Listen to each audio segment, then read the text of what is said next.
Finale time! Let's finish that last route split. We get a scene with Mask's contingent, and how they feel as if they've been completely screwed over by everything. Their leaders bouncing from one faction to another, and none of them getting anything for it. The most they get is trying to bring some humanity back to Peru 2, who has been re-brainwashed by Glemmy since we last saw them. Again, Glemmy is a far more disgusting creep of a person and makes it for a better antagonist than Haman in Double Zeta. And I don't mean that he's a better individual than Haman, but it makes more sense to be the overall villain of the story than her, due to how much more he is openly maliciously evil than her. Yet that's the role Haman herself gets shoved into, despite, she's just as indoctrinated to the worst of Zeon as the Peru clones are. Yet they are consistently considered salvageable and sympathetic. UC Gundam has a lot of those frustrating double standards. Anyways, Glemmy is actually in charge of this group, and proceeds to use them as cannon fodder in the next stage, which in truth acts as the big battle from which you can finally defeat Mask's forces, and recruit him, Rockpie, Barara, Manny, and Peru 2, once you knock it into their heads that their bosses don't give a damn about them. Actually, no you can't, and this is the reason why it's pointless to play the space route missions at all in this game. As ever since the game released, there is in fact a gameplay bug, which is why I haven't been listing off the grand majority of the recruitment flags this time around. Because you can literally gather every point from doing just the space side route splits, and do the ones in the normal missions, and they will then not flag you as having the necessary points to recruit the characters. And this only happens if you play the space route splits. If you play the ground-based route splits, this bug doesn't trigger, and you're auto-flagged for those recruitment points. So for me, since I did separate save files every time I did a route split, I just went back to the save file I used to finish off the Earth route split I finished recapping last time. And I resultantly got everybody this space route is supposed to provide. I actually replayed every mission part of this specific route split as well to make sure it wasn't just me missing something. But despite performing the same necessary and needed actions, it actually changed which one would not be flagged for recruitment despite clearing all the recruitment prerequisites. The first time for some reason Mask didn't flag, but I got Barara and Manny who require I clear all of Mask's recruitment conditions first, so if I get them I should be getting Mask. And the second time I wasn't allowed to recruit Kia in the third part of this route split. Thus, all this shows that it was not just a case of me missing the points needed to recruit them, since it changes. The space side is glitched and just wouldn't acknowledge that I did everything correctly, even though the Earth route just gives them up. Frankly, the fact it's been 6 years since this game released, and there's never been a patch to fix it, is in and of itself telling of both how well the game was playtested and how few people actually gave a damn about anything in the space side specific stories of G-Reco and Buddy Complex to actually notice it. Hell, the recruitment here feels very rushed as it is to try and finally begin to make these characters appealing. Normally with such, it's a secret recruitment flag or we're talking someone down from a ledge. Often they don't deserve it. Case in point, we can actually recruit Glemmy here despite how much of an irredeemable scumbag he is. But in Super Robot Wars, it would help to make us actually want to recruit them far before we get to the point of doing so. See that there are better parts of the person to make them seem appealing. This is another thing X does not succeed with, especially in the context that it's Glemmy's horrible treatment of Peru 2 that incites our recruitment of the Capital Army characters to begin with, as they want nothing to do with him anymore. So, you then also recruiting Glemmy so they have to deal with him more distorts the message you're trying to give.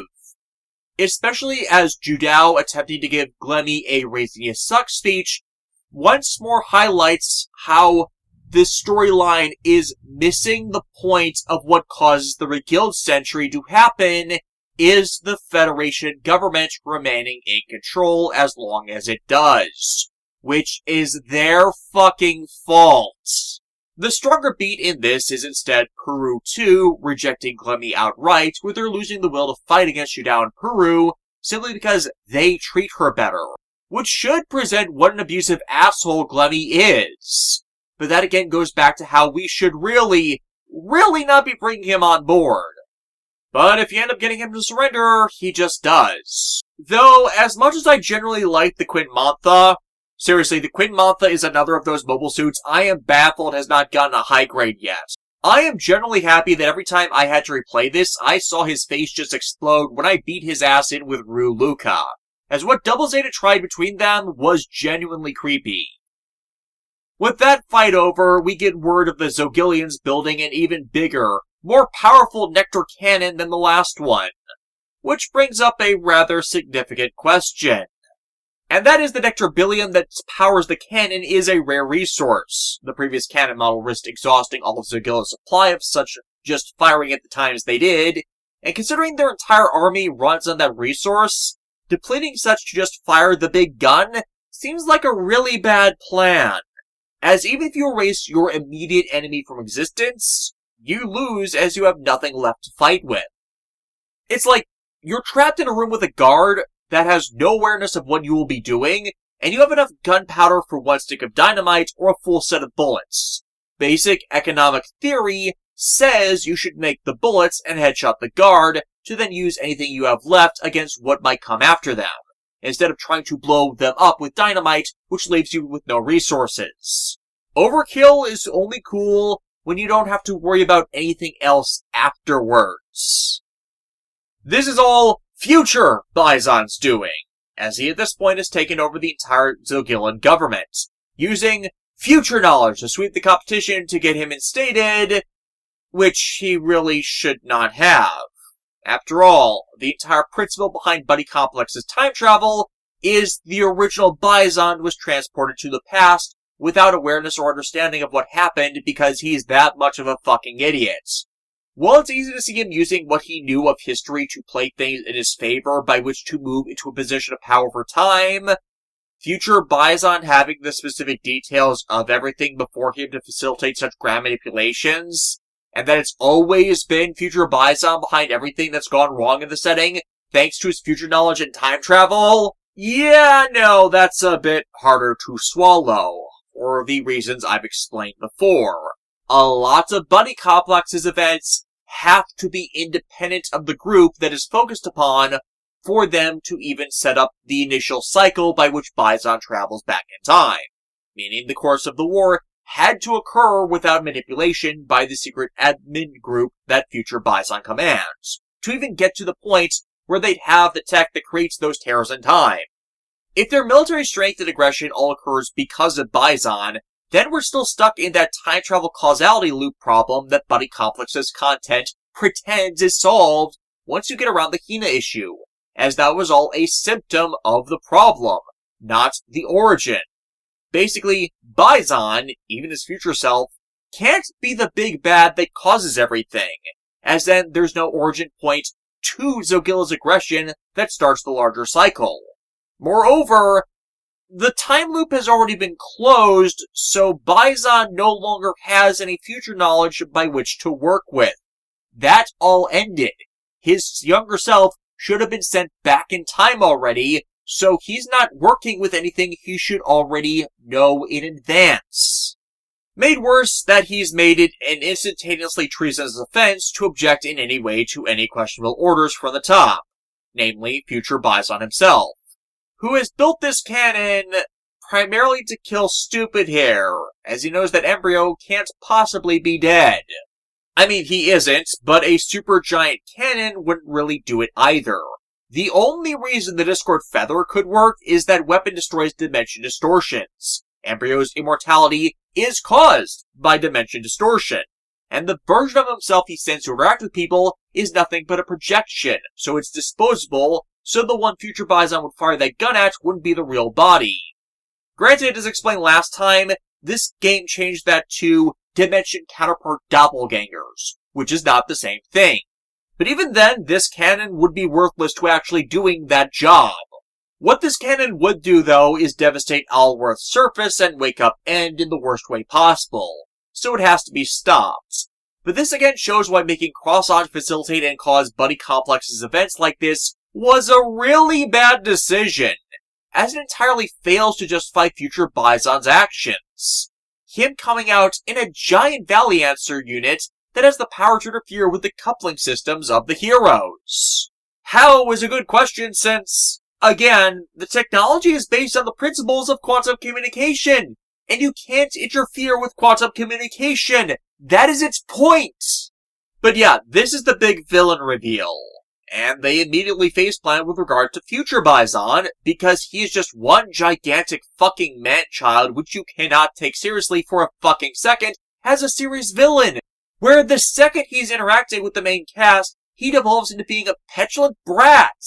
I cannot see a guy like this maintaining the self-control to bullshit his way into the position he has over the course of 70 years.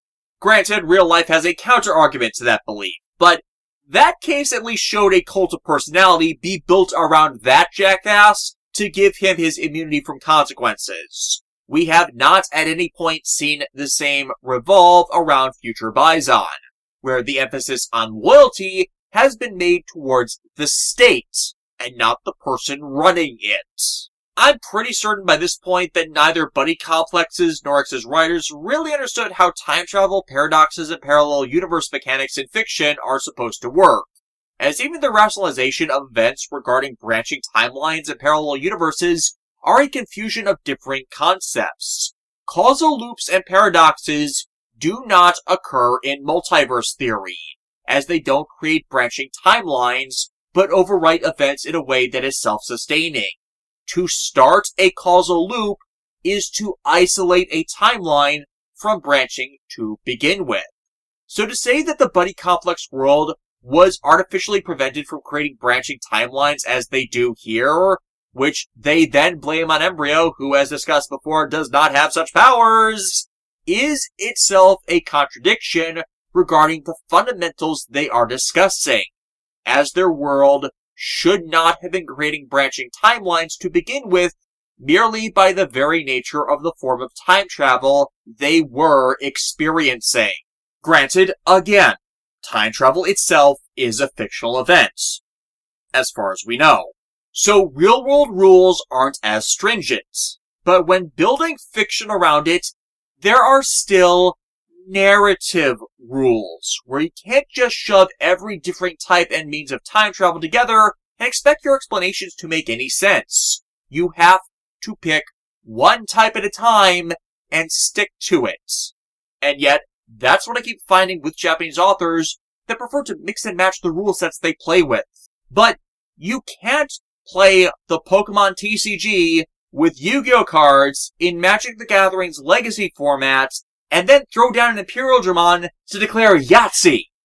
This is not Calvin Ball, and authors doing it that way is why such stories devolve into headaches that have people's eyes glaze over in indifference. Causal loop time travel is incompatible with multiverse theory time travel. Thus, involving Embryo as the explanation is bullshit, and blaming future Bison for all of Zogilla's changes and evils is nonsense. He should be making things worse, not be the origin of why things became bad to begin with. And likewise, Stupid Air's explanation for why this game made him experiment on them is also nonsense, as his means of creating his ideal world all have to do with dimension distortion and a genetic designer humanity to rule, and he already really had that. So as I've insisted, X ruined one of their more effective villains in this, as he should have had nothing to do with any of this.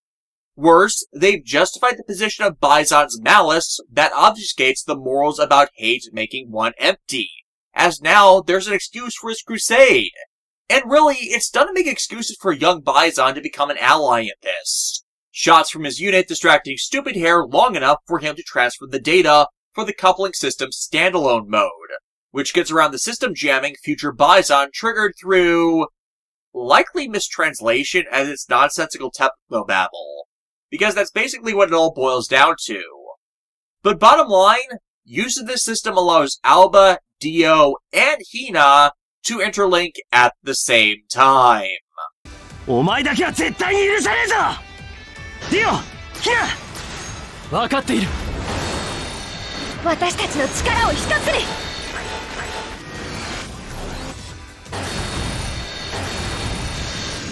やるぞ! 今がその時だ!必ずやれる。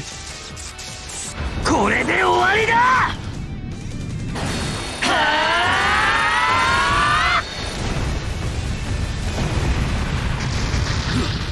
私が、この私が。 Notice how this wasn't used against their actual villain this first time. Mistake. Reason being that this was the midpoint in the stage, whereas future Bison's the end boss of it. Every named character on Zogilla's side turning on the instigator of their suffering, even though he really should not be cited as such. When we break his unit, future Bison triggers the satellite cannon to overload to get the power it needs to fire on Alworth, even if it destroys their weapon in the process. But with the weapon about to fire, the only way to counter it is with weaponized bullshit! Alba and Dio somehow using the coupling system to distort time so they can move and attack in the seconds before the weapon can fire to damage it enough so it fails to entirely. The game not having any logical means of explaining this in story, so takes you out of it by Sparrow and Hina having to provide one. But the problem is, it's contingent on the explanation that the coupling system to deal with such matters as lag sends the input from the pilots 1 nanosecond into the future to make sure they stay synced. And that's how the coupling system led to the invention of time travel. The problem is, to deal with lag, you don't send information to the future, you would send it to the past. You make the information available to the recipient before they would need it. If they receive it after, and at a further delay than they would by just sending it normally, then performing the action is pointless. If, say, you stream a video game, and your software receives the recording at a lag from real time, then to pair screen capture of it, you and your voice, then you would delay your audio and video's receipt by the audience to make such sync up with your recorded gameplay. You buffer it. It has to be set back in relative time to deal with the time lag. With the coupling system, that would then explain how time travel would come to be possible in this series. As otherwise, if you are just pushing that information further and further ahead, that creates further and further delays, which would make synchronization impossible.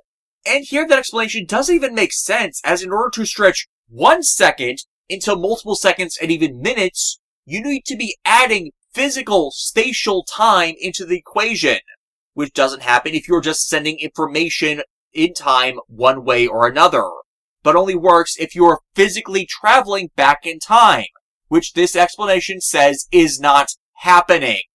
So once again, this game is self-contradictory with regards to what is said and what is done. Though, this one feels like it might be a translation-induced plot hole, as the script goes from saying they're sending information forward 1 nanosecond in time to saying they're traveling back 1 nanosecond in time over and over and over and over again to be able to move in this moment and destroy the satellites. Which is in truth nothing but a time dilation effect when you think about it, but they're not describing it as that. Or in other words, if the game actually bothered to try and explain this properly, it would have described them as having learned to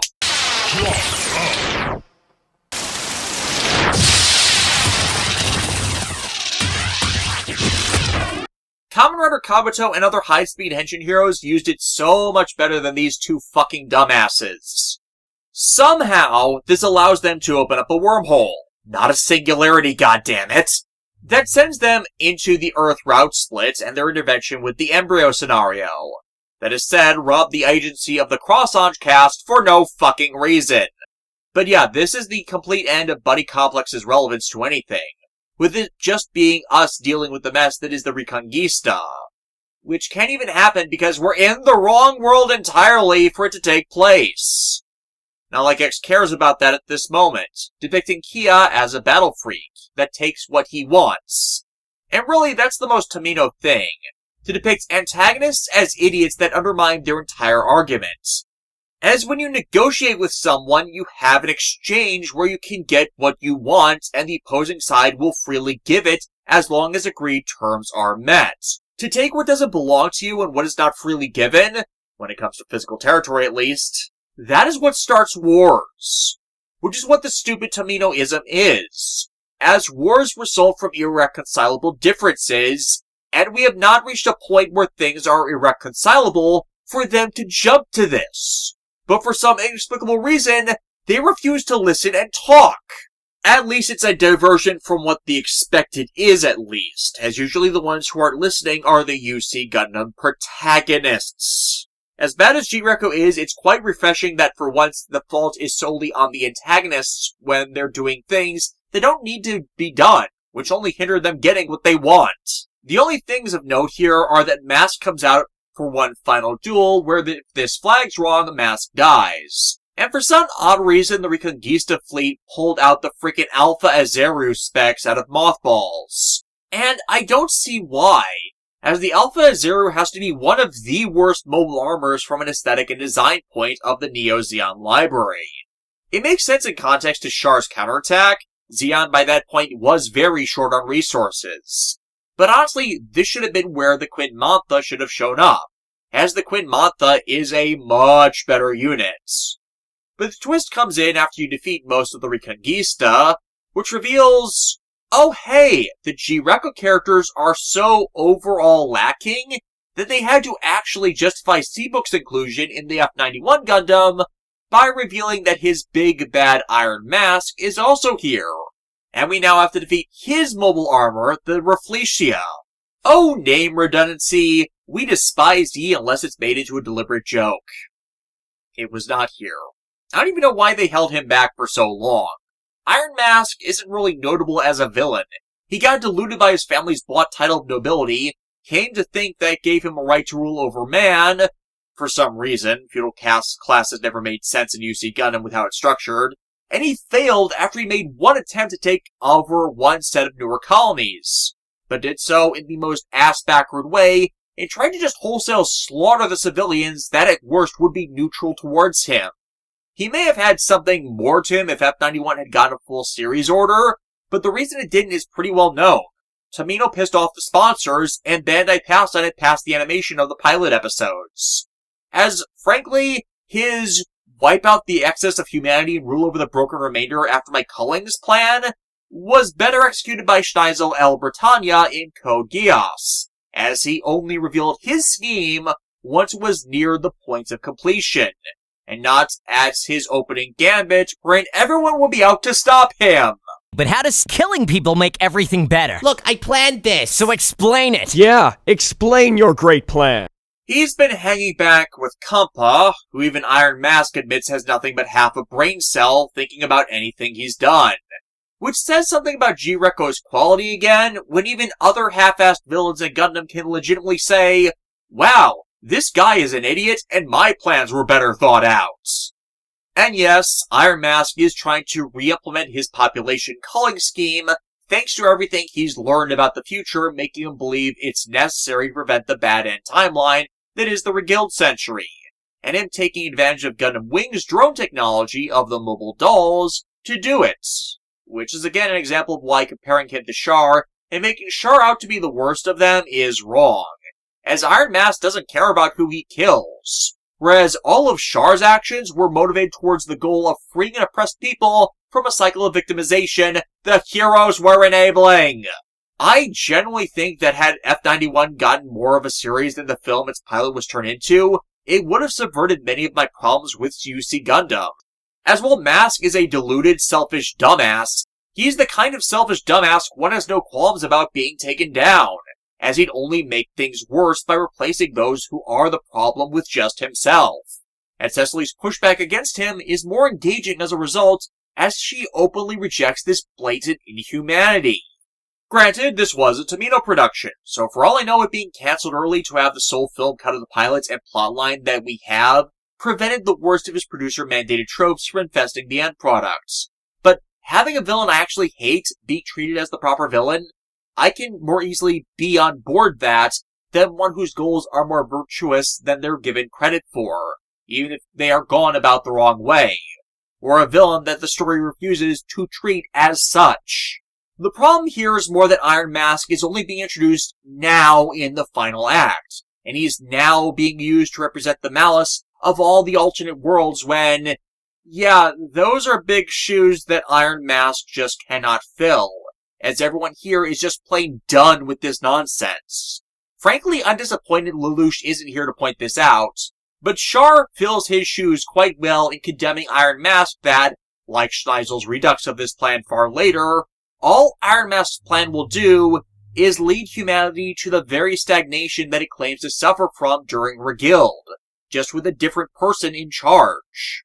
And with the Rafflesia's defeat, that is the end of the Universal, Reguild, and Buddy Complex plots in the game.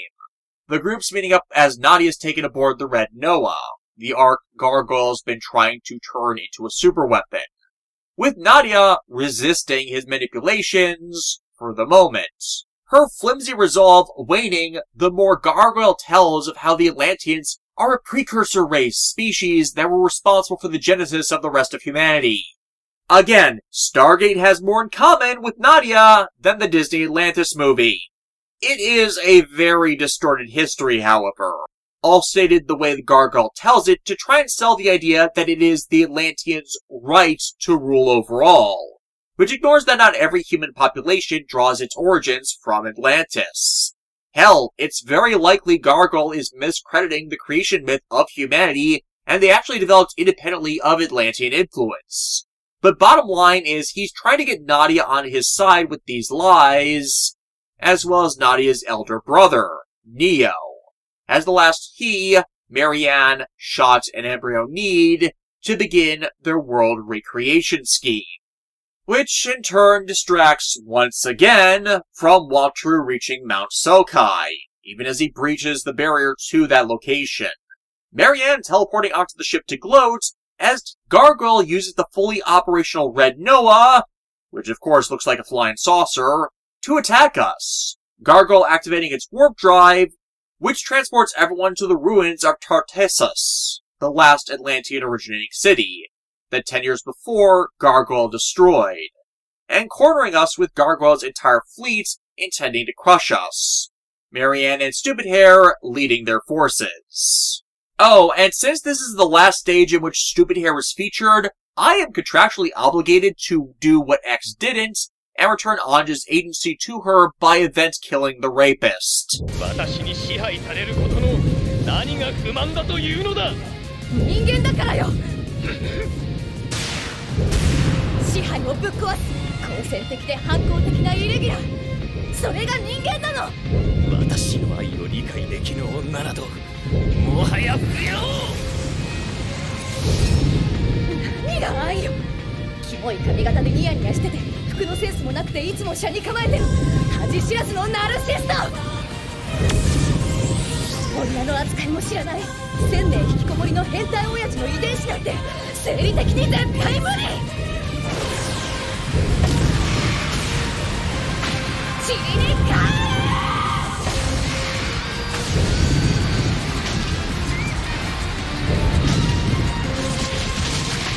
私を抱こうなんて1000万年早いわ。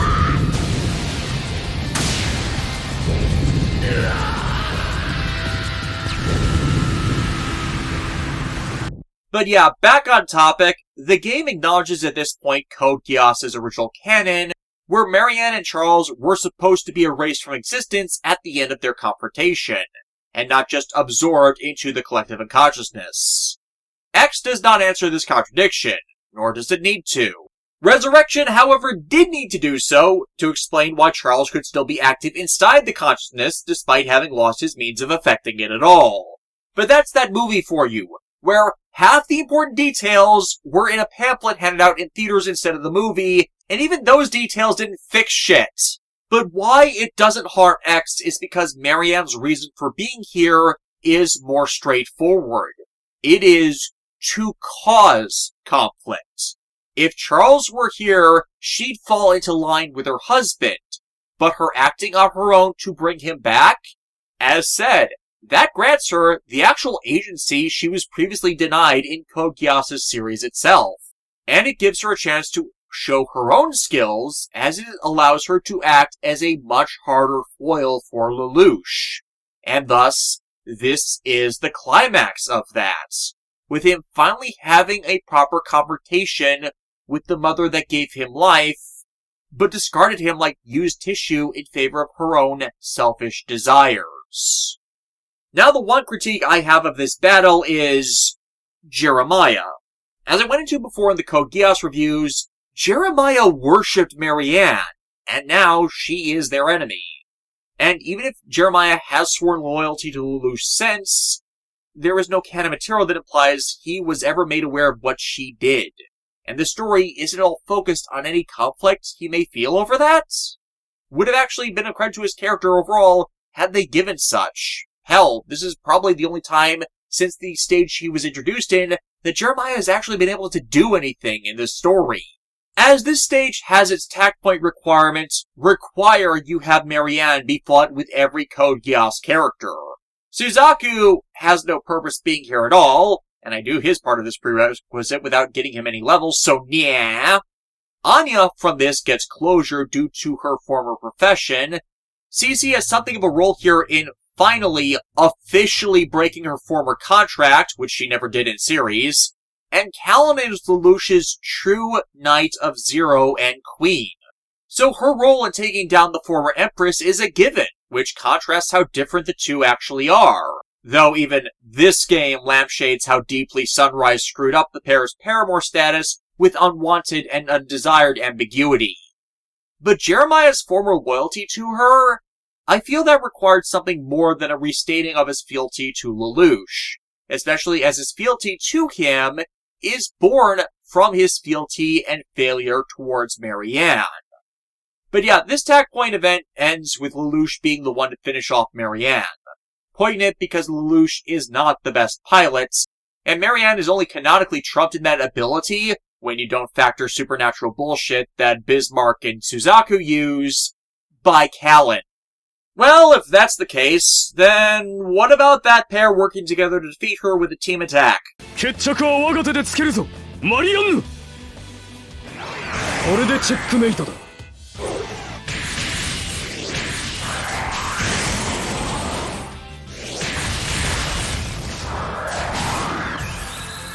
逃がしはしない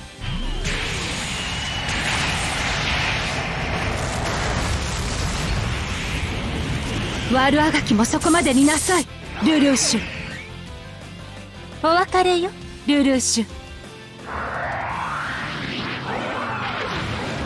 残念そこは射程内なのはい直撃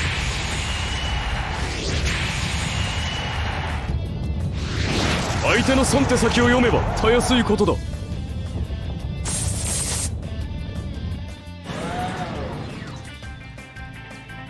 続くよルルーシュそこだ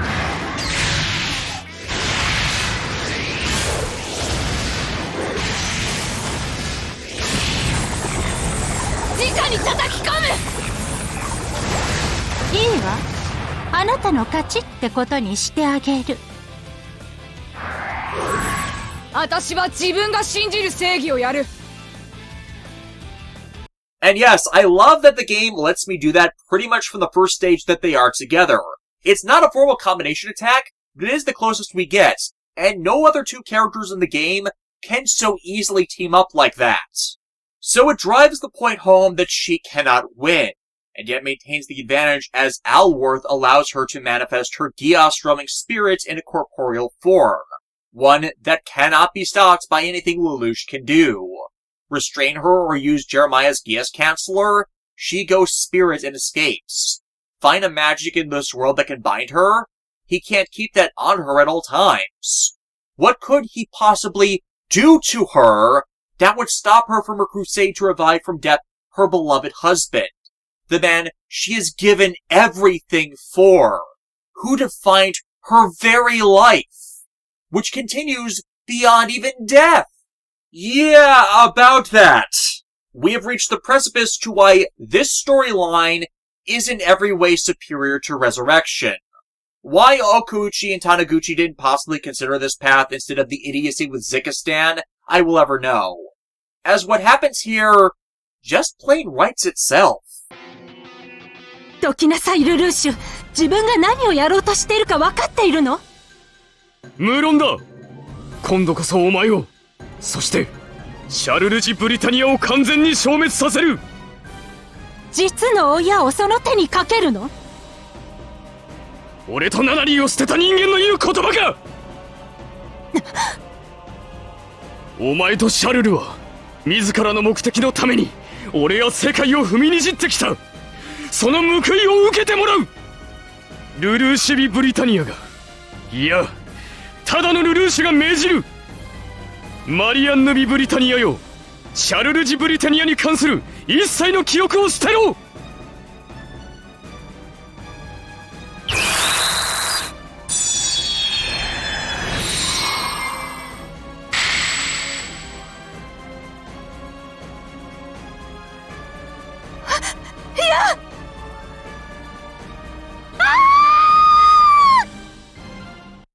As him doing this is proper closure towards Lelouch's past, which allows him to move on and not be ruled by it. This confrontation treats Marianne as more than an afterthought, after already elevating her to a more relevant antagonist position than the original series allowed. It made her into a literal specter of the past, haunting the present, and preventing a newer future from taking root and prospering how it should, matching the literal thematic purpose of the series in doing so. And Lelouch's solution is a permanent one, as any attempt by Diaz Cancelo to remove Lelouch's command would in turn banish her corporeal form first, before the command's removal could even take effect. Unfortunately, this does not depict the command as having erased so much of Marianne that it causes her to cease to exist. Instead, since this encounter occurs at a shrine to End literally eats her through one of the monster's rooted tendrils. But the effect is ultimately the same. His mother ceases to exist, Lelouch closing the book on his family's insanity. Hell, Sho also gets closure on this stage himself. For with all of his allies dead or abandoning him, Shad Weapon tries to sneak away. But with Sho confronting him, Shad lets slip of the true nature of Alworth existing between life and death, and its creator End feeding on the conflict born of the cycle from war, peace, and revolution. But upon revealing that, the Ferrario Silky takes the initiative to banish Shad back to where he deserves to be punished, Byston Well. Which I presume sets up the events of the Neo Byston Well sequel story, or just shot to land himself in prison for the rest of his natural life. Thus, all that's left is dealing with Gargoyle, who returns now from taking the time to fit Nadia with a brain control device, so he can more properly command the Ark. From space! Surprisingly, she's not a more tolerable character once she's been mind-slaved. Who knew? This newest warp sends the group to the world of peace during Jean's time, permitting the Ark to invade France to recreate the climax of Nadia's story, and to, in doing so, destroy the Eiffel Tower. Well, usually stories like this do that to the Tokyo Tower, so variety? Gargoyle instructs Neo to declare him the rightful ruler of humanity, but that never goes over well, the Knights reassembling and laying waste to his forces. Nemo declaring that even if it takes his life, he'll prevent one man's abuse of their ancestors' creations.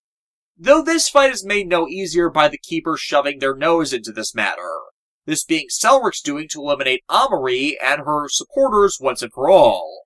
But they're once more little more than a distraction to just charging the End Nautilus straight on down the central path to the Red Noah, which the ship's new attack can handle in an instant. 身勝手な理由で世界を戦火に包むなど許されることではない。最大戦速で目標へ突撃。了解。電磁バリアを展開。圧力最大。バリア展開。圧力最大。総員衝撃に備えろ。行け。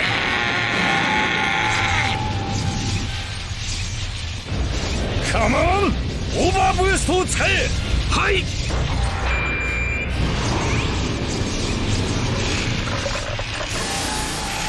手法発射！バカな神の船が。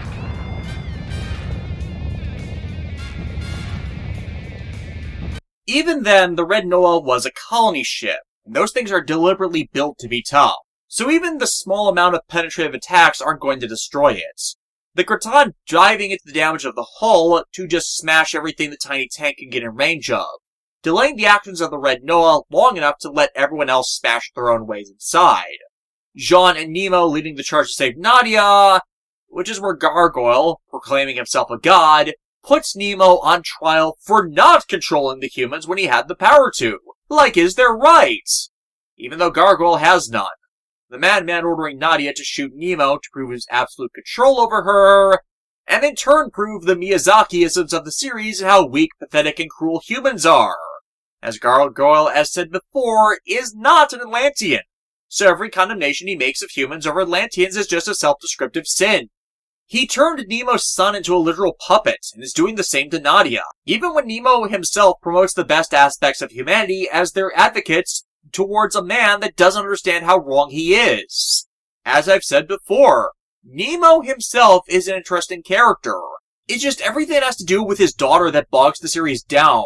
As atop that, he's gained enough trust in others to act as the distraction for the others to ambush and disable everything Gargoyle has working for him. Gargoyle, unable to understand this simple concept of camaraderie that shows how much his talk of being a perfect being, condemning the Mud Dwellers, is nothing but open hypocrisy if he can't understand something so simple.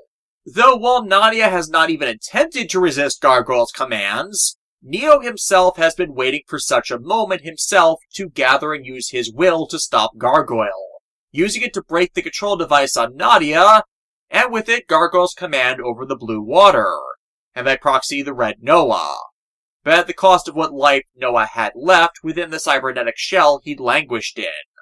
Nadia then refuses to do anything Gargoyle says once freed, so Gargoyle shoots Jean in punishment, prompting to reveal another secret of the blue water, in that it has healing properties. Nemo offering up his own version of the gem, so Nadia's would have enough power to save Jean's life, as the crystals they do carry do not grant them true immortal longevity, merely a greater resistance to it alongside a healing factor that's Atlantean-coded. And healing someone non-Atlantean like Jean takes more power than one can handle. But Gargoyle thinking he can just seize them now leads to his undoing. For as said, he's not Atlantean, and the gene-lock protections on such crystals make it impossible for a non-Atlantean to handle them when they're active. And instead, he's just turned to salt. So at least this villain is dead, Jean is saved, and the Red Noah blown up so its technology can never harm anyone again, before everyone is once again dragged back to Alworth. Well, at least with that done, we can finally, truly reach Mount Sokai with absolutely no more diversions or distractions! So anyways, we have more DLC stages to do. The first is focused on the former Black Diamond League members from Might Guide, having to go into retirement from their villainy at this point to survive by working at the Auto factory run by Maito's support crew, with some of them integrating more than others. Wolfgang and his subordinates having the time of their lives, as, frankly, coming here hasn't changed their modus operandi much, but Vuitton and Hoiko Lo having a more difficult time. They get the chance to show their worth, however, when an invisible monster attacks one of the neighboring towns, prompting them to take their own mecha out of retirement and do their own parts to save the day! Wolfgang using his scientific genius and prior research into innocent ways to disrupt the invisibility field, which is revealed to be used by a member of the Keepers. And it's likely stealth operatives like this have helped stoke conflict throughout Alworth. But the merit of this stage is getting the chance to control the BD League's units in a fight, for as I've said before about these losers, they may be bad guys, but they are not bad guys, and their own moral standards are enough to not stand for the Creepers' senseless aggression. Hell, they get backup from Yazan and Rakim from Zeta and Double Zeta Gundam, them both out of a job now that the idiotic Reconquista is over with. Though they honestly joined too late to take part, as the BD League are hailed as heroes of the town, instead of the villains to be chased out of it for once. After that, it's the last dream battle for the Twilight Knights cast, which means that this is the super hard boss battle stage of the game, with us facing down once more all the antagonists from the previous stretch of the game. which ironically is less awful on the cast than V's variant, as they're all comparatively pumped up to beat it. Probably because the Gathered were asked to participate instead of being suckered into it like 9 kept doing to everyone in V. Lastly of the DLC is one focused on Amari, Sparrow, and Aori. As with it being inevitable that a confrontation with the Keepers is going to happen, the trio have to figure out how they want to handle them. This question hangs over them as the Knights face another group of Keepers and their golems, all of them overflowing with dark aura malicious energy, and brainwashed to the point they're little more than drones at terminals to receive the dogma power of End, being directed remotely by Selric. It's an expression of that man's own malice, and it's reached a breaking point for the trio, with this stage ultimately setting up Amari and Iori working to develop a dogma spell version of the means that Sparrow used to break the shackles on their minds, so they can cast that counterspell over their opponents so the truly malicious Keepers would lose control over their own forces, leaving them with nothing. It's actually frustrating, though, that this ended up needing to be the last DLC stage, as, from what I understand, it was actually created to fill in a plot hole that appears in these last few stages. Like, this has been a problem with the DLC this time. While these DLC added in extra side stories that weren't necessary to telling the rest of the story, which in turn further accented and complemented the relationships in it, X's DLC, time and again, felt like this was more story essential to explaining things the main story didn't even bother with. And that's not necessarily a bad thing, but it shows the difference in priority in writing where there was felt a need to go back and add more to justify where the story would go. But yes, now we're finally back at Mount Sokai, for reals this time. And we see how desolate Dwokdar has made even the place he lives. Though oddly enough, Dwokdar's castle kind of looks like a Zerg hive cluster from StarCraft. Well, okay, not the Zerg hive building specifically, more the general organic structure with mouths look a lot of their constructs had going for them. For those not aware, as I don't bring it up much, I was a StarCraft fan before, modern Activision Blizzard nonsense. Toro wants to confront his father, but he's too busy trying to revive the Dark Dragon, sending out all his remaining generals, again, alongside backup from the forces of Olympus. Take Don Goro out, and that calls out Dwokdar, who, with all his forces gone, basically has to respond by attacking Goro? Yeah, it's a you have failed me for the last time situation. Not the smartest thing to do when an evil overlord is out of minions by which to throw in their path. Toro insists Goro leave, Dwokdar scoffing at such compassion, and discarding Toro as not having any merit anymore either.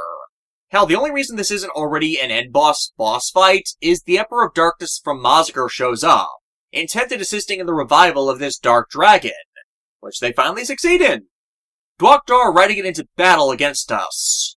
But the two are creating a power gain feedback loop, the Emperor's power feeding the dragon, and the dragon empowering the Emperor, requiring a player to defeat both enemies in a single turn. Well, that means it's tactical command time! Seriously, Lelouch by game mechanics makes breaking damage limits so ridiculously easy. You can get some bonus attack points by having Toro attack the Dark Dragon and Dwokdar, but because the defeat of the beast is tied to a story flag, we're not doing that much damage to either of them yet. Toro attempting to sacrifice himself to give the others a free crippling shot to the dragon, but Goro returns to take the damage. For here it is revealed that Toro isn't Dwokdar's son, but Goro's. Their relationship distorted due to Dwokdar's power, as their family was once the custodians of the mountain, which Dwokdar usurped with his magic. Goro appears to die, he'll be back, with this loss and the will to not stop fighting being the final keys to Walter's awakening as the dragon's savior, and bringing the power of the dragon gods together, allowing him to strike back at the Dark Dragon. 救世主としての使命、今こそ果たす。竜王の剣でドワクターを倒す時が来た。よーし、やるぞ、竜王丸。天の時至り、神武七竜神よ、救世主渡るのもと一つになるのだ。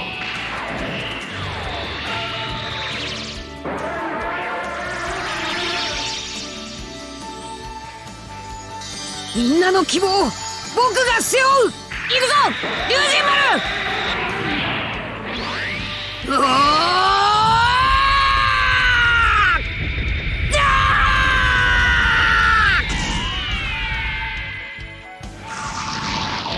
ドワークだ覚悟。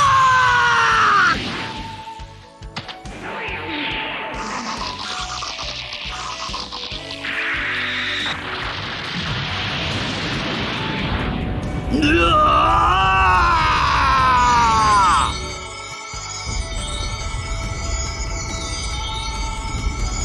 これが僕たちの真の力だ。While that doesn't completely kill the Dark Dragon thanks to the Emperor being here, it does cripple it, permitting the Mazines to hit the Emperor hard themselves, who in response calls back in Mazinger Zero. Mazinger Zero's basically become a yo-yo at this point in the game, called out when one needs to distract from the main bodies of malice. Not to say it's not leading to something, you still need to crush it to unlock the secret path, but it's telling there's not much more of a story told here with its Dark Reincarnation, versus how it was used before. But yeah, it's here so Koji and Tetsuya can show off techniques they created specifically for battling the Dark Majin, and they are awesome. マジンガーゼロ、お前の予測を超えてみせる。今こそマジンエンペラー G の奥の手を。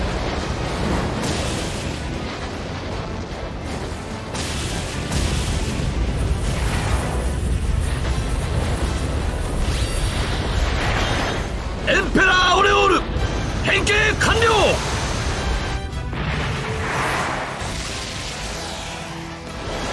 まだだ、もっと加速しろエンペラー。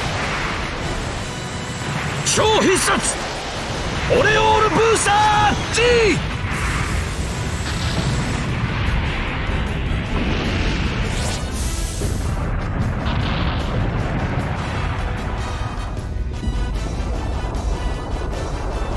これが偉大なる魔人皇帝と俺の力だ。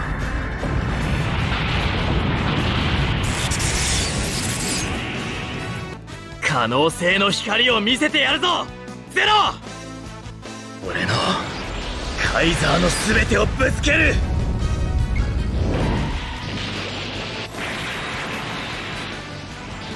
未来を切り開く光を受けろ。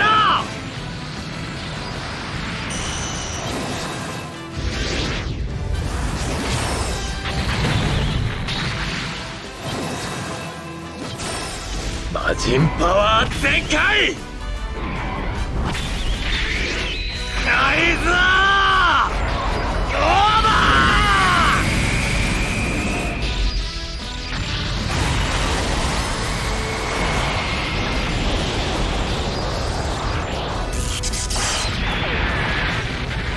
これが正義の魔人カイザーだ。Granted, it's important to remember from all this that Zero only appears as such a cannon fodder unit because it is unpiloted through 99% of the game, and its true unlocked, reduced all to zero threat comes when someone's behind the controls or just plain plugged into it.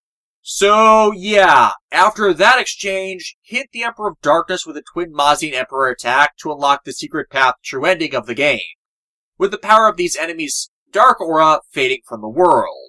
Even as they say will regret it, as they still believe that their rule was the only thing that would protect them all from the anti-spiral, which they summoned here in the first place, and the true enemy of all that is End, the pair using the last of their strength to once more open a dimensional gate through which the anti-spiral can return.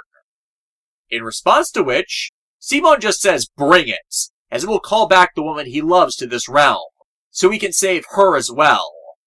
Marimea also being rescued from within Dwakdar's castle, and with her warning of Alworth's true nature as Shot did, it's swaying to the dance of the endless waltz, all through the will of its creator, and the will of the beings within it shaping its nature.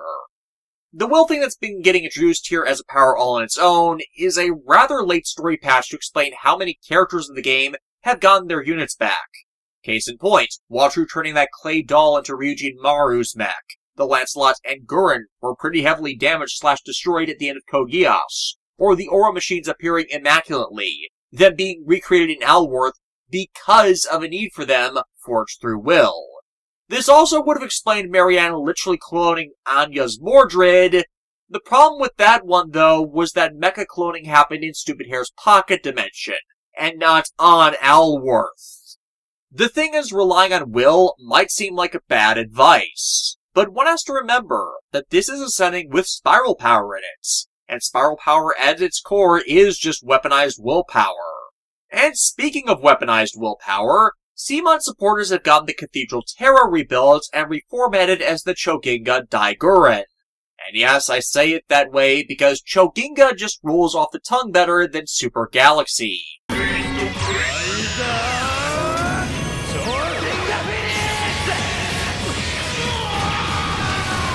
Though even as they repel the anti-spiral, there's awareness that this will not be the end either, as both Lord Genome and the Shinbei dragons are suffering selective amnesia regarding the time period revolving around the creation myth of the world, as if something's preventing them from accessing that knowledge. The anti-spiral forces arrive with a huge army, this being the Smash 'em all stage. Though considering how huge these units are relative to the size of our cast, the game actually had to write in dialogue lampshading that the sprite work of SRW games tends to make things appear as if they're on smaller scales, even though that is not so. Plus, it's a shorthand to get around why several units haven't gotten the "Supersize Me, Captain!" service that Gurren Lagann's various mecha got in their series. Worse, this is a "and then more waves come in" battle, as once the first massive fleet is dealt with, more stream in. And more beyond that. Exev eventually coming in and asking, are you just going to keep blowing up drones? Why not just quit? That would be an unexpected end. But this is where the Black Diamond League themselves come in to break Exev's attempts at breaking morale, reminding the group that their will in this realm is power. And as long as one's will and resolve stays strong, there's no artificial construct that can actually win here, as Alworth was a land born through will. After all, they've been doing so well until they got spooked by the numbers and Exev's demotivation. So a reminder of that lets the rest of the cast realize what Exev was trying to do. Cause them to lose by breaking their will in the face of such unfair, unreasonable odds. But it's important to remember that kicking reason to the curb is the Daiguren way!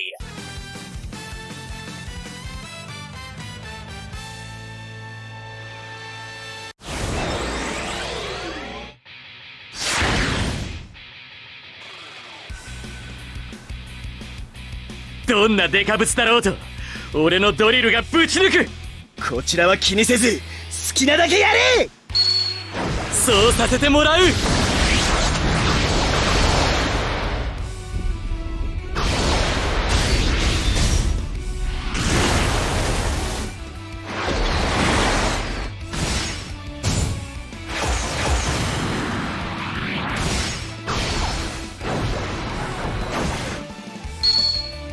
上限が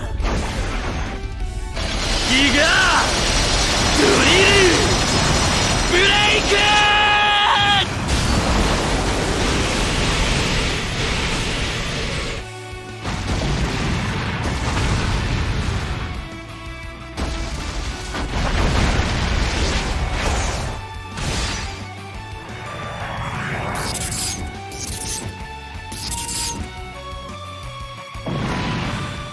友の思いをこの身に刻み無限の闇を光に変える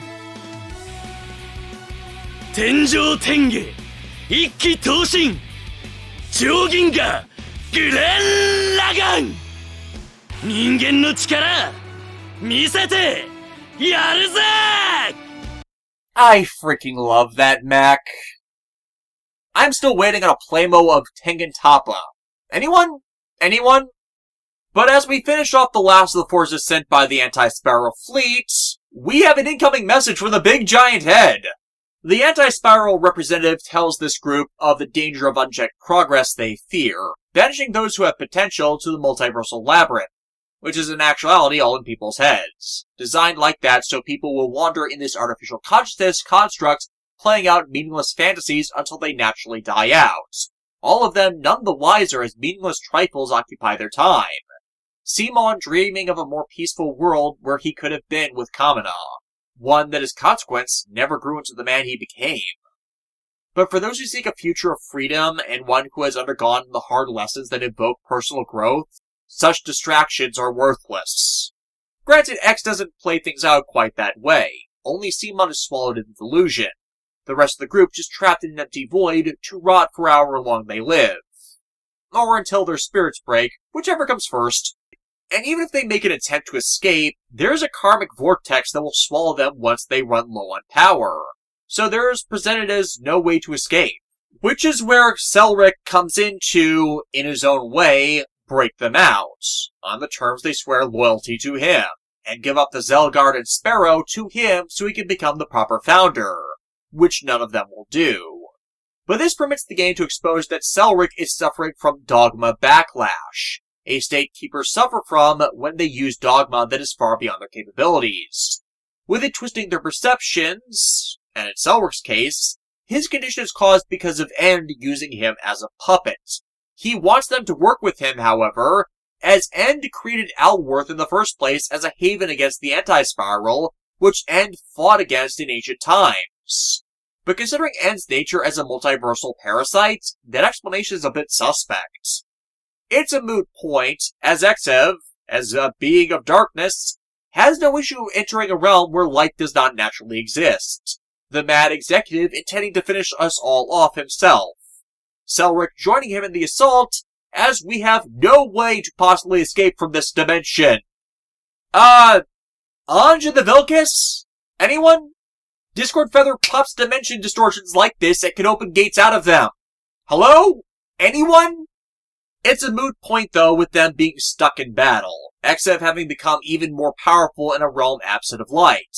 Banjo having to rob him of that power, using the Daitarn 3 stores of solar power as a means of illuminating that darkness and weakening it, so Maiko can defeat him with the joint dragon fire.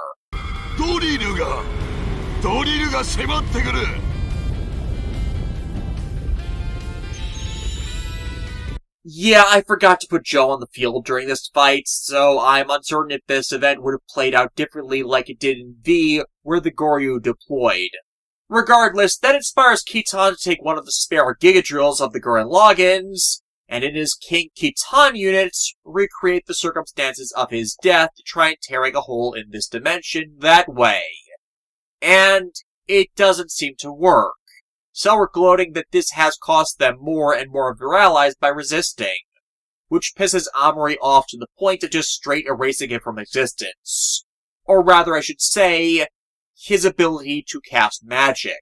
This is that point the game needed the previous DLC mission to explain the origin of. Their anti-mind control spell? It works by severing one's connection to the magic of Alworth. And because Selric's insanity has all to do with his magic, his obsession with becoming and being the founder and ruler over all others with magic in End's name, like Lelouch with Marianne, it is the perfect way to have karma come crushing down upon them. For while he was obsessed with becoming the founder, and obsessed with killing Amory for her potential to be instead of him, Amory could not care less about the position he so covets. But that's still not the end for this one. For after Exev and Selric are dealt with, Black Noir then reveals itself, trying to claim that it is the orchestrator of everything as a multi-dimensional existence. Okay, no. Everything else in this game pretty much covers such manipulations that, well, it's a Might Guy enemy that you'd expect to have to exist in the plot for this, cannot take credit for others' malice in such a situation. Especially as the Might Guy cast have not had agency as an influential power within these collections of circumstances to warrant that from Black Noir.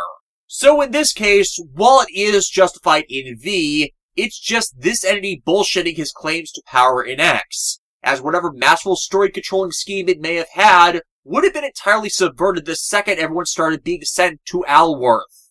Moreover, it claims it attempted to turn the world of peace to the world of revolution, since the world of revolution was itself entering a time of peace. But, well, for it to be a world of revolution, it'd first have to be a world of war that would permit a tyrannical power to seize power, i.e. Dr. Hell, and that would disrupt the Alworth Endless Waltz too overtly for it to claim credit for that. So, yeah, in this case it's all bluster.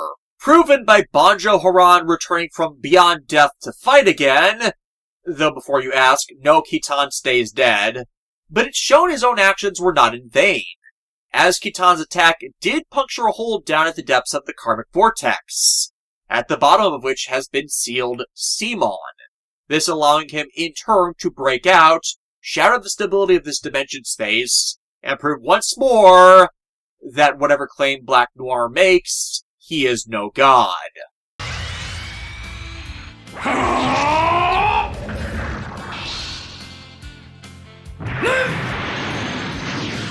必殺の一撃受けてみろ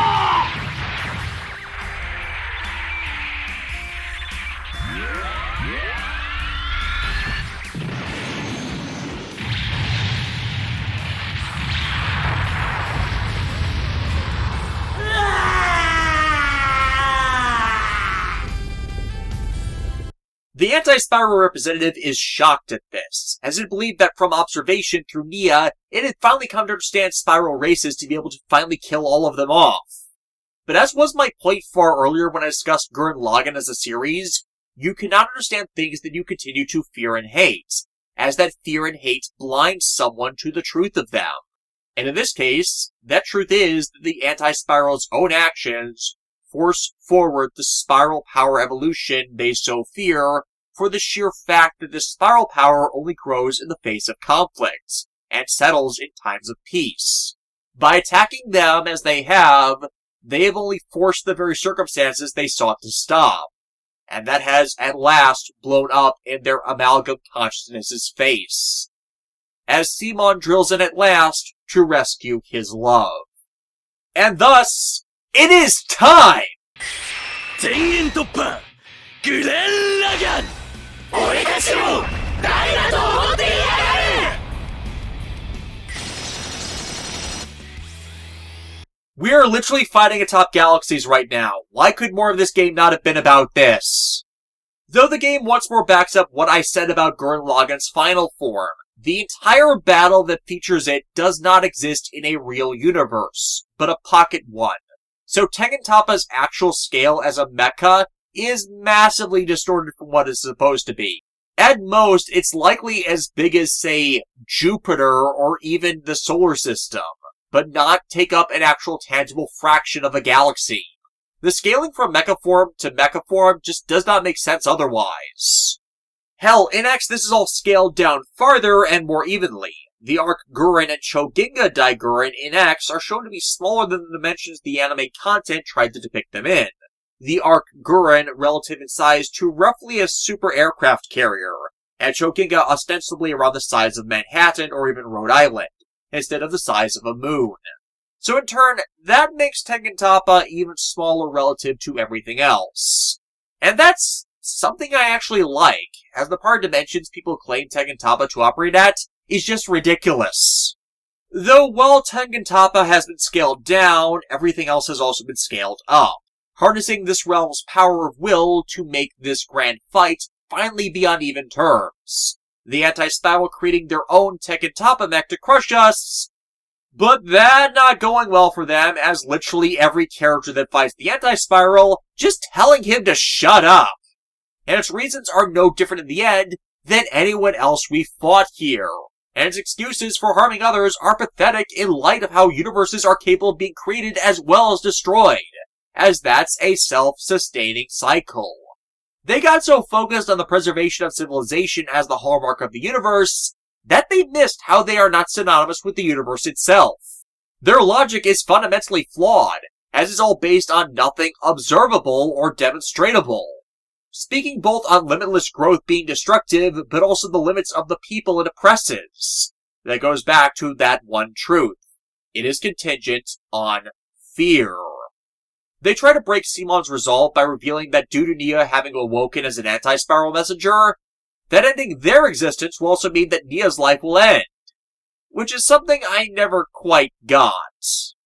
Like, Nia was a flesh and blood person living before whatever anti-spiral thing infested her, not some form of projected construct like a grand majority of the rest of the anti-spiral forces. So why would then cutting her off kill her instead of reverting her to a mortal existence? Yeah, downer Gynex ending, such being the cost of doing the right thing, but for many it was the step too far. Regardless, Nia knows that one life isn't worth the cost of uncountable others by enabling the malice saving that life would entail. So she backs Simon, which allows the Daiguren Brigade to bring things all together, as this climax is based upon the movie version of the series. 螺旋の力に限界なんざねえってことを教えてやるぜ。さあ、行くぞみんな。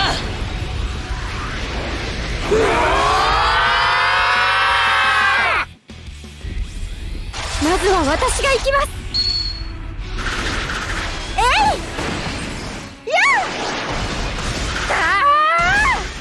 お見事でした、宮姫様。俺も負けてはいられん。ナイスよ、ビラル。おまけ持っていきなさい。突っ込めみんな。私たちも当然撃ちまくりだぜ。まだまだ行くぞ、超次元アンカー。最後は俺が決める。ラガンインパクト。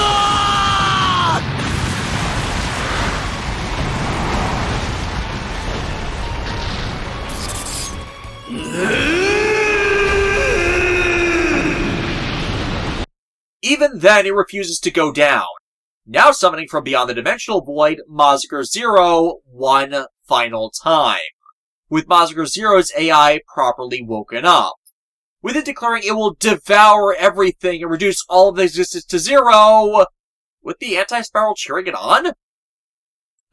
Dude, if you're trying to preserve life and reject the idea of a cycle where the universe naturally collapses to then start a new Big Bang, to then birth a new universe, then it makes no sense to back an entity whose entire point is to cause a cosmic reset as its final solution. Though again, that's the hypocrisy of a lot of villains. Do things my way, or I'll break the very system you rely upon. Granted, Zero's AI is a complete nihilist. But that, for Zero, is completely understandable, as it's only called out of the void between dimensions when things are so beyond foobarred that the universe in question is already at a point of crisis or collapse. So when you're only allowed to be awake in a crisis, it's hard to think that existence has meaning beyond pain. I like that characterization for the AI, as it's probably heard the life is worth living speech from Koji an uncountable number of times. Zero here is depicted as just being tired of only being able to exist in one sole form. One that others can't see due to their own limited perception of the infinite expanse that is the multiverse. So for one that can, it's hard to see these squabbles and conflicts caused by tiny ants to really, truly matter. And since it's without a partner of its own, it started to want to cease the existence of other Mazigers just so it can be left alone. So ultimately the way to stop it from attacking them is for Koji to offer to partner with it, to allow it to walk in the light not just as long as this conflict lasts, but as long as Koji lives, to give it a better personal grounding to the merits of the realities that do exist. So it hopefully won't be as trigger-happy on destroying them. This in turn unlocking Mazinger Zero's use in the final stage of this game, with it baffling the anti-spiral long enough for Simon to deliver the final blow. 悪党の野望もこれで終わりだ。やれシモン、全力だ。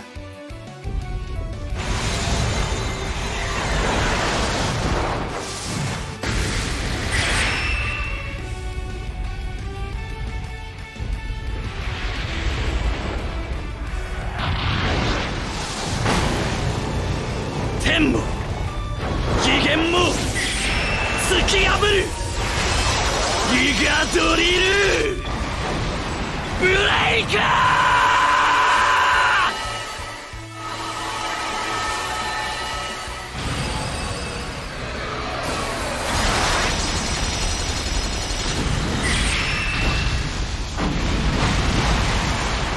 The anti-spiral ceased to exist, but in one of the few examples of this game properly diverging from the source material to fix something fans found flaw with, Nia's returned to a mere human existence, and will die in 80 or so years, just like any normal human would.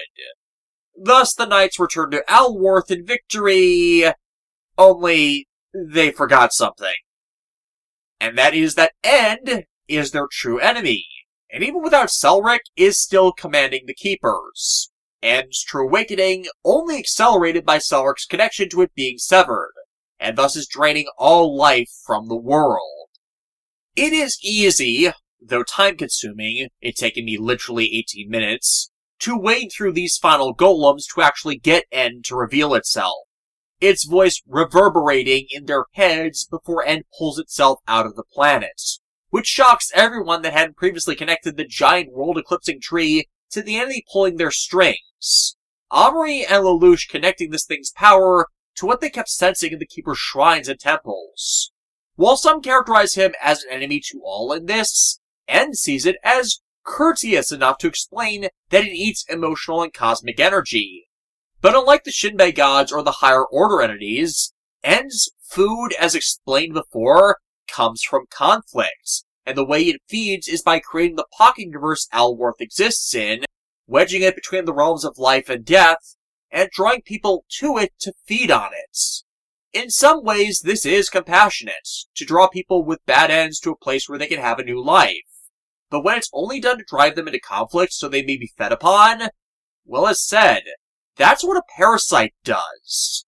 Having taken advantage of the Spiral War survivors and the other varied factions of the conflict 3 millennia ago to plant its roots, and set up the Keepers to control the conflict for a perpetual buffet, at least until the food began to become unfulfilling, necessitating it wake up properly to find all new feeding grounds, necessitating it recreate and expand its universe so it may connect to and subsume even more worlds into its grasp. And even now, though we've ended the conflicts and created that cut its feeding short, it's still feeding on the emotions of everyone here, that are still perpetuating its utopic regenesis. But the more it talks, the more the group comes to realize End's not all that divine. It's just a beast with immense power that wants to feed. There's no greater machination than that. Which honestly just goes to show that malice, which can taint entire worlds, civilizations, and cultures, don't have to have ridiculously Machiavellian means and reasons for a collection of actions. It can be as simple as wanting something, and not caring about the means to getting it. We've been seeing that all game, hell, all year, with the various antagonists who all want things, regardless of the way they get it, harming the way to actually having it. It's the closest we get to a cohesive thematic narrative towards all of them. So yeah, in this SRW game, after all the attempts at fantasy crap, it does make sense to end all of that by slaying a literal god. Fortunately, we have like half a dozen god and immortal slayers in the party by this point between the Gurren, the Demon of Rebellion, the Angel of Revolution, the literal songstress of god slaying, the Elemental Lord of Wind, and the god of all piloted mecha. We got this! The one hang-up on that is, of course, End can take the power of emotions and use it to regenerate the damage we do, making Omri reflect on one thing. If End got everything it needed by just manipulating the Keepers through his priests, then what was the point of the role of the Founder? It's redundant, isn't it? Well, that was in fact a backup plan. End intended to create a better body for itself than the form it has now, but it required a magic user with great potential that could nurture that more perfect and efficient form of the divine beast. And that was intended to be Sparrow. Only for Sparrow to develop a consciousness and life all his own, making him worthless for that goal. Omri, however, could still be of use to her because of her power being independent of his. But when she rejects it, it tries to gain more power to crush us by just devouring Alworth. But it appears that End finally ate something that didn't agree with it, as End's forced to regurgitate the planet due to how foul the world suddenly tastes. For in truth, a beast that feeds on conflict, pain, and despair cannot handle the taste of hope that the Twilight Knights have brought to the realm. This also being why End needed a properly cultivated body to begin with. Its palate is too narrow. While Sparrow can feed on all these good vibes all day long. And as consequence, Sparrow conducts all that power into himself, and in tricking Amory in proximity to End, jumps ship. So instead of End reincarnating into Sparrow and the Zelgard as intended, Sparrow hijacks End's body instead, attempting to frame himself as the Machiavellian mastermind having manipulated everything from the start to steal its own way to power, but no one is buying that for the simple reason that a magical beast that feeds on positive emotions would not invite such heartbreak upon others deliberately, lest they were attempting to do nothing more than sacrifice themselves to end a greater threat. The bigger flaw in that being there are several characters in this cast who have attempted that gambit, and it has not gone well for any of them. But even if Sparrow is faking being evil and wanting to now fuse with the Zelgard and Amory to create a true perfect form for this final event to close out the game, well, End's body still needs to be destroyed in order to free Allworth from his malice for good, and not just when Sparrow is hijacking End's power. Hops! あなたと旅した日々は忘れない。私たちの全てをかけます。魔力とオドを一つに。これで終わらせます。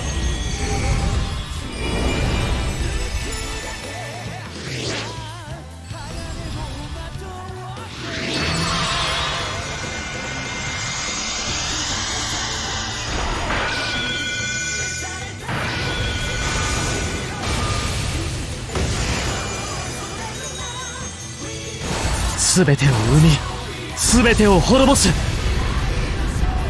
れが創造のドグマです。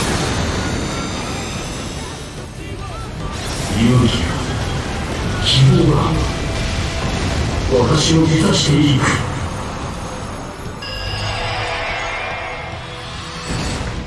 世界は人が作り出す。With End dead, it takes the will of everyone in the realm praying for salvation for their collective consciousnesses to stabilize the universe without a divine entity to support it. Sparrow making up the difference by scattering End's essence across this realm, which will make it so that the people's will shape and maintain it in perpetuity. With that, we begin to wrap things up with peace returning to Allworth.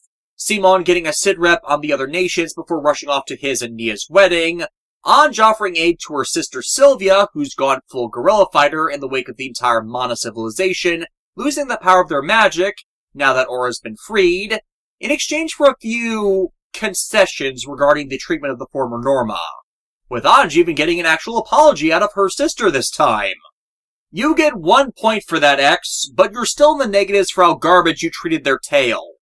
Watcher is honored as the savior back where his journey started, preparing the power of the Shinbei dragons to send everyone else home. The Nadia crew set to return to their period in the Land of Peace, the Wing team all set to conclude the events of Marimea's uprising now that she's been talked down and her grandfather Dakim is dead, the Dunbine crew agreeing to go wherever their souls feel drawn to most strongly, as Sho returns the Surbine to Silky to once more set up the events of Dunbine's sole canonical sequel. With the fight between the G-Reco factions already settled, it's likely a peaceful version of the Reconquista will be able to take place, and the Universal Century timeline might branch from their timeline thanks to the shift in the UC faction states from their own period as well. Nope! For once again, the problem was never Char. It's the Federation leadership none of these leads ever did anything about. So like in V, missing the cause does not fix the problem, and no timeline divergence for you. Char tried to warn you, you just didn't listen. With this wrapping up as Lelouch and Callan finally get a chance to say goodbye to each other as well. For as I said several videos ago, she can't stay, and he can't go back. Not without screwing everything up in the off chance he's recognized, and some lunatic starts the troubles he sought to end all over again. Lelouch decided to continue to be Zero in this world, and maintain the peace as the true hero of justice he was always meant to be. Though if another problem arises that Suzaku playing the second Zero can't solve, namely, all of them, CC will drag him back for Callan if they need to, as it's better for her to be here as well, and away from those whose fate she just fuck up as another code bearer.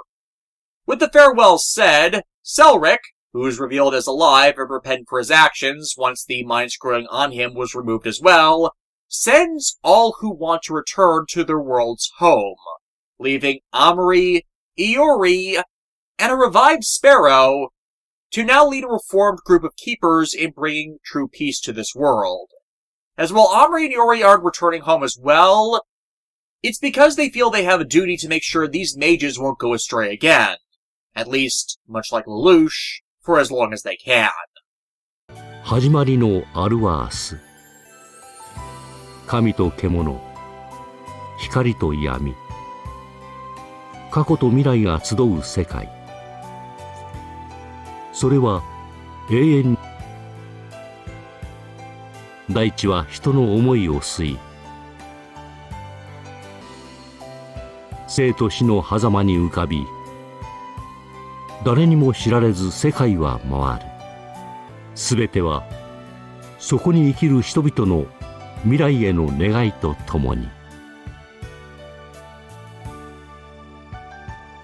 Super Robot Wars X is a mess. The walkthrough content is good consistently, I like the Dunbine editions, saving Nia is always a boon, and the proper closure it writes for the original Code Geass canon is the entire reason I bit the bullet and did this one, as I genuinely do believe that bar Suzaku being here and Nunnally not, this is in every way a better handling of the unfinished business of that series than the film Resurrection ever pretended to approach. But how badly they treated the Cross-Ange cast is inexcusable. Buddy Complex has no reason being here, and its issues were only magnified by how it dragged down other series. The Nadia content only reinforced how huge a disaster that show is. The original plot with the Keepers really isn't engaging, and at best, the G-Reco stuff only reinforces my thesis about Universal Century being the most self-destructive of the Gundam timelines, with it still refusing to acknowledge its own internal setting hypocrisy regarding who is the source of all problems within it.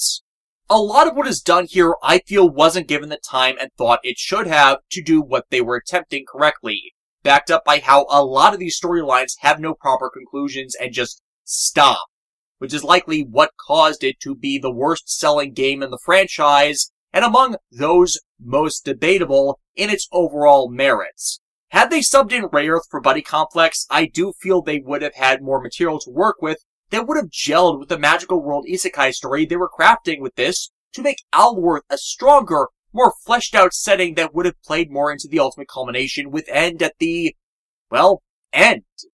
And yet, you want to know what the worst part of this is? I have praised the writers responsible for this game before, yet I cannot say they approached this one with the competence needed. The scenario and event writers for Super Robot Wars X were respectively Masahiro Nagura and Koki Imaishi. And if those names sound familiar to you, they were the ones I was keeping praise on for writing all of Super Robot Wars V as well. And it's not just V either, it was also T and 30. Hell, their involvement goes back farther, as they also wrote the entirety of the Z series games and others as well. So one can't help but ask regarding this, what the hell? Why was this one so messy, when V, T, and all but Z3 of the Z games gets praised? Well, I hate to say it, but it's probably for the same reason that 30 got criticism as well, which the staff of the game did admit to as a cause for the sloppier execution of 30, and that was suspected about Z3 as well, and that cause being time crunch. Between Z3 and V's debuts, there was a 3-year gap in time to develop the plot of V, that time allowing them to get the licenses they needed and to craft the story and interactions meticulously. So there were only a few problems with its tale, and the international release of the game brought in unprecedented financial backing to the game's franchise as a whole. So when in doubt, Instead of doubling down on further marketing to push the previous products, some marketing and corporate executives think it's just a better idea to push out a new title, leading to X coming out only 13 months after V did. This actually would give an explanation for why so many of the units part of this one are just wholesale recycles from the previous games. They already had most of the resources on hand, so less would end up needed spent on new assets. And the ones they knew didn't have that much in the way of items and characters that would need to be made brand new. So it's in all likelihood, X was just a budget title that consequently doesn't do the best right by what it includes. Even though it's clear the writers had genuinely good ideas for some of the involved that they wished to properly explore, and yet just didn't end up doing so. While T also released exactly a year after X, it's entirely plausible that both X and T were greenlit at the same time, leading to two titles that had work done on them simultaneously instead of consecutively, which would lead T to having more development time to do it right. Hell, the much larger roster of T also lends credence to the idea that X was rushed out to keep attention on the franchise in this new international era, while T was instead given the time and attention to receive the polish to its story that, frankly, X does not have. T has its own share of problems, but a lot of those are more rooted in the series involved that even the SRW games have no easy fixes for. And I don't want to blame T for X's failings either, as there's a lot to like there between the series it includes and what it does with them. But considering how normal game production is supposed to allow them to go through 3-year development cycles at bare minimum to make a good game, the reason that makes the most sense to why X isn't a good one is simply it wasn't given the time it needed to be fleshed out into a good one. Which once more would make a case for executives to just let development teams have the time and resources needed to get their games right, as long as those investments are not excessive. It should not be that hard. We're patient. We can wait if need be. And a botched product isn't going to have the fanfare behind it that one which was allowed the time to be done better is. At the very least, one can cut down on one's irritation at its events by avoiding the space route splits, but it doesn't fix everything in the game, nor spend the focus of it appropriately. But with so little to be actively engaged with due to how little time is spent focused on or doing right by a lot of the more engaging and appealing characters, it's hard to generally be invested in this, and thus your mind goes more to nitpicking. So it's ultimately unfortunate that I can't in good conscience recommend this one, as when X is doing something right, it is doing things right. But a wrong mix of series coupled with the writing issues and a likely time crunch over development really does bog it down enough to explain X's place on the bad entries list the series has. Which just goes to show that no matter how much you may have a good idea, no matter how much you do better by casting their creators, it's not going to play well with an audience that is also paying attention to the entirety of the end product. In reality, this one was depressive and was an absolute slog to get through, even in the writing process. So, I am going to be taking a break after all the videos this year completes. Thus, it might take me a while before I get to any Super Robot Wars content again. But when I do, how about we take a look at what the original generation side of this franchise has to offer? If I don't end up actually reviewing this, I am definitely going to be doing this game as a series of streams.